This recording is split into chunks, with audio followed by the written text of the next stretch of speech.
Si eres usuario de Android, te recomiendo desactivar estos ajustes ya mismo. Y es que estoy 100% seguro de que en algún momento buscaste algún producto o simplemente hablaste en voz alta mencionando el nombre de algún producto en específico y al minuto siguiente, como por arte de magia, alguna plataforma te mostró algún anuncio exactamente de lo que decías.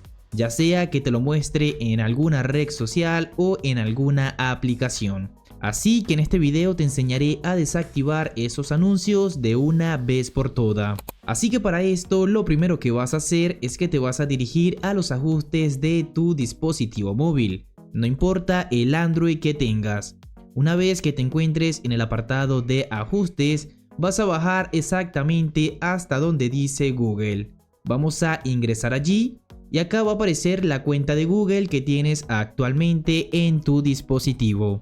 Simplemente vamos a presionar en el apartado que dice todos los servicios y ahora vamos a tener que bajar hasta el apartado que se llama privacidad y seguridad. Acá lo primero que te recomiendo es ingresar en donde dice personalizar mediante datos compartidos. Y es que si te fijas, todas estas aplicaciones comparten datos con nuestra cuenta de Google que más adelante van a utilizar para mostrarnos anuncios personalizados para que haya más posibilidad de que tú le des clics a esos anuncios. Así que te recomiendo desactivar todos estos switches tal cual como lo ves en pantalla.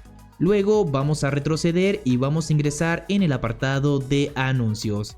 Acá lo primero que te recomiendo hacer es presionar en donde dice restablecer ID de publicidad.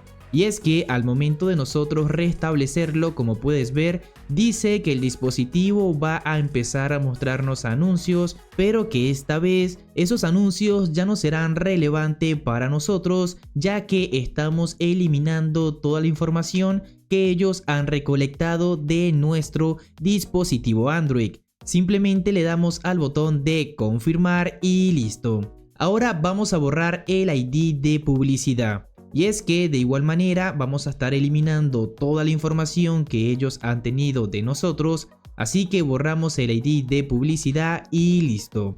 Por último, pero no menos importante, te recomiendo ingresar en el apartado que se llama privacidad de anuncios y acá como puedes ver vamos a tener varios temas interesantes. Tenemos el tema de los anuncios, simplemente vamos a desactivarlos, vamos a regresar y en donde dice anuncios sugeridos por aplicaciones, acá también te recomiendo desactivarlos, ya que si te encuentras por ejemplo en Instagram y ves algún producto, lo más seguro es que te van a aparecer publicidades de ese producto en otras plataformas. Así que la desactivamos. Y por último, mediación de anuncios. Ya con todo esto desactivado, te aseguro que ya los anuncios que vas a ver en tu dispositivo móvil no van a ser nada parecido a lo que a ti te interesa. Y esto ha sido todo por este video, espero que te haya servido. Si fue así, apóyame dejando tu gran like y suscribiéndote al canal. Sin más nada que decir, nos vemos en la próxima.